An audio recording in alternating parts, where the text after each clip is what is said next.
Good afternoon, all. I'm very pleased to have with me Manuel Sánchez. How are you? Hi, good afternoon. Very good, thank you. Nice to see you.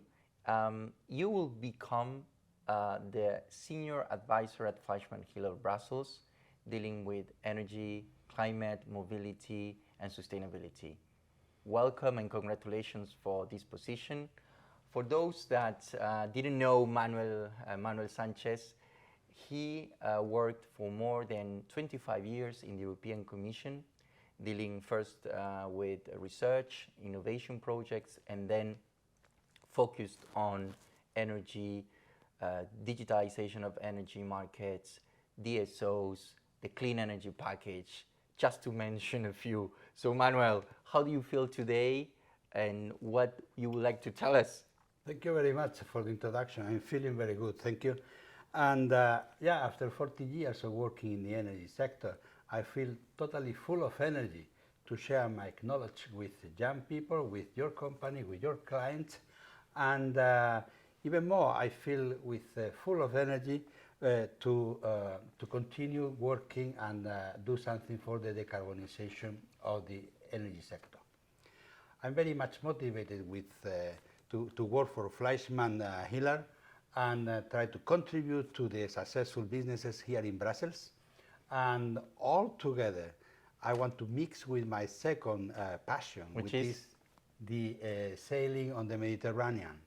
Well, thank you, Manuel. And I'm happy to hear that you love sailing, because in a way we will need to learn how to navigate a potential crisis that Europe will need to face. Of course, good news from the Council. There is a Fit for 55 package that has been adopted as a general approach. We will enter into trialogues as of September. Now, the crisis is looming. There is inflation. Central markets are taking decisions to raise their interest rates, and we see a lot of disruption in international markets, supply chains and industries trying to deal also with potential curtailments of production due to the gas prices. So how severe you think the crisis will be, and what are the main elements you see ahead that we should consider before the crisis would hit other parts of the economy?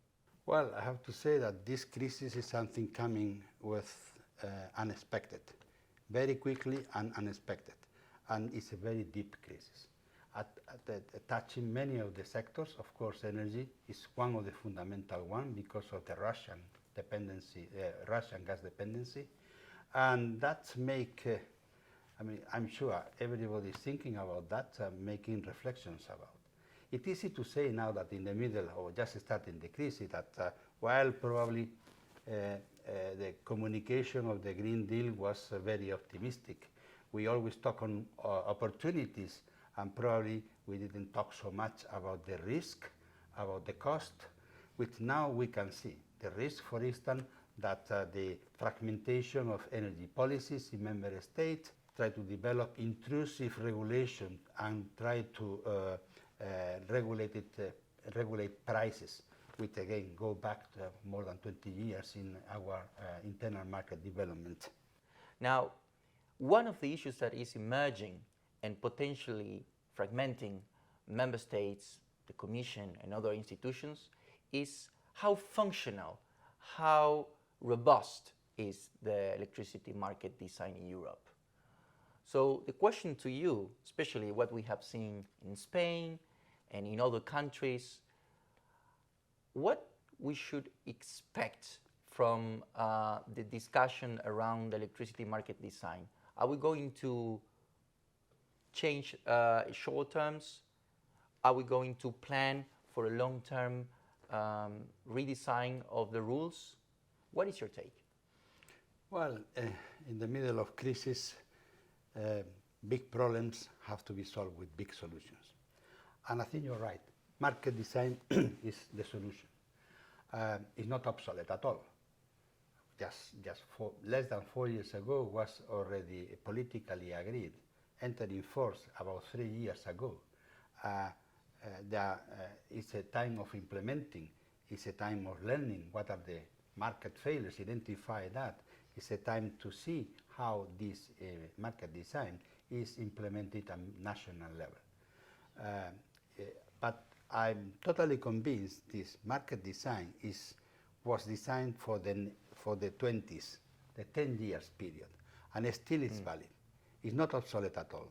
The thing is we have to implement and make an effort during crisis to implement this market design at national level in a very comprehensive way, and probably a little bit more with an holistic approach, taking into consideration synergy with other sectors and synergy with other technologies, etc. But that's the way to go. Hydrogen has become I would say, the must-have in the energy system. The European Commission is insisting, especially on green hydrogen, insisting on supporting industries to invest, on building up the infrastructure needed for hydrogen, and speed up with REPower EU due to the war in Ukraine. Now, what is your take about hydrogen? Well, the first, we have to recognize that market infrastructure and technology for hydrogen exist already. Of course, it's being used as industrial level by the chemical industry. And this is something which is available.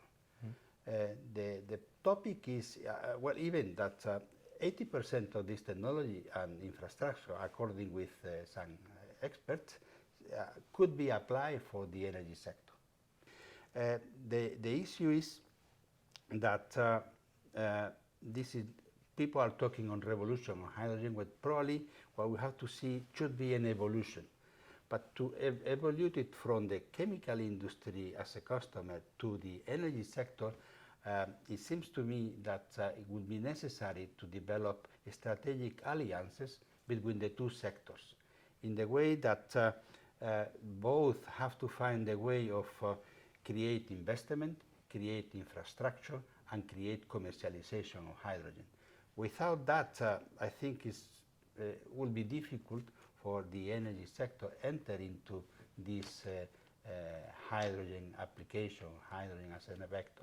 So, Manuel, there is one element that I want to touch upon concerning REPower. This plan is about execution. The European Commission is telling governments, but also consumers, you have to endorse, you have to adapt, you have to adopt technologies as soon as possible, talking about solar, wind, heat pumps. What do you think is feasible short term and what is not? I'm fully convinced that the energy market in the future, particularly for electricity, is going to be based on bidirectional distribution grid, where the DSO is going to have a challenge position as a market facilitator, promoting the new actors like active consumer or individually or in community to generate, to storage, to participate in flexibility market. And also these DSOs should facilitate new business opportunities, new services, either on energy services or non-energy services. How do you see the whole digitalization of the energy systems? And I'm thinking also about consumers. And what do you see for the future in your experience? And what kind of, let's say, scenario you see in terms of policy as now the Commission is trying to work on this area? The digitalization process should add value. This is fundamental. Add value to the system operator and customer. And this is not natural. Many of the system operators invest in digitalization because they see economical advantages. Processes are going to be simple and more reliable. However, what about consumer? Consumer, what they see on digitalization is that they are going to be connected, they are going to get a choice, they can select choices in real time, etc. All the digital technologies can be applied also in energy, and this is positive. This is the added value. But also, it has to be attractive not only to current actors in the energy market, but also future actors in the energy market. New services, new actors should join the sector when it's going to be digitalized. This could be the full exploitation of all these synergies, and I think that's very important also. And here in this new exploitation, innovation is fundamental. Investment in innovation is fundamental for starting this digitalization process of the energy. I think we are very much at the beginning.